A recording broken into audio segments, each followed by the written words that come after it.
So we're beginning a lesson on subtracting integers. If you did not see the video or understand adding integers, please refer to that first and learn how to add integers. Because what we're going to do is we're going to change subtraction problems into addition problems, and then we will follow the addition of integer rules that were taught on the previous video. So, subtraction is the same as adding the opposite. Sometimes it's referred to as an additive inverse. In other words, plus, minus.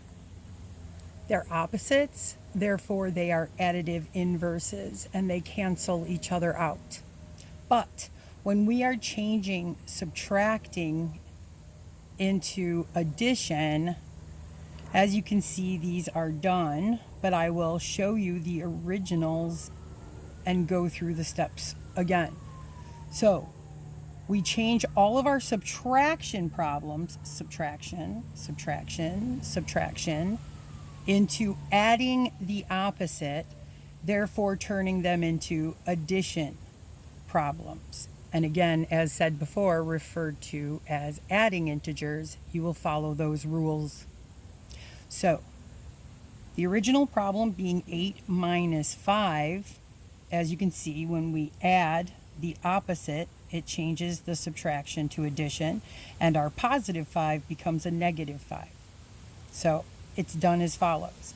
Instead of subtraction, we add the opposite. The next one being negative 4 minus 10, we don't touch the first negative, we only deal with the subtraction. So therefore, a negative 4 minus 10 is the same as if we changed the subtraction into adding the opposite. So now we are adding a negative 10 to our negative 4. The next problem you will run across quite a bit. Subtracting negatives is something that is thrown into most assignments in most mathematics courses. So this is a problem that will not go away. When you are subtracting a negative, you can think of subtraction as opposite or taking away. So when we are subtracting a negative, we can think of that as taking away a negative. And taking away a negative would then, of course, leave us with a positive. And that's exactly what happens. So when we apply the rule, instead of subtracting a negative, we are going to add the opposite, and then it just becomes an addition problem, 6 plus 5, much simpler.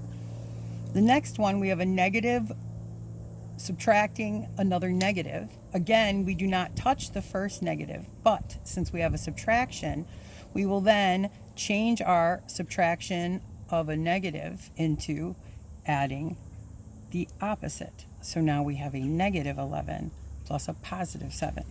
And as you can see below, I've rewritten the problems as the addition problems that we just changed it into. And you can see that now we apply our addition rules of integers, and 8 plus a negative 5 leaves us with a positive 3. Negative 4 plus another negative 10 would be a total of negative 14. Of course, a positive 6 plus 5 is a positive 11. And our negative 11 plus a 7 will get us a negative 4.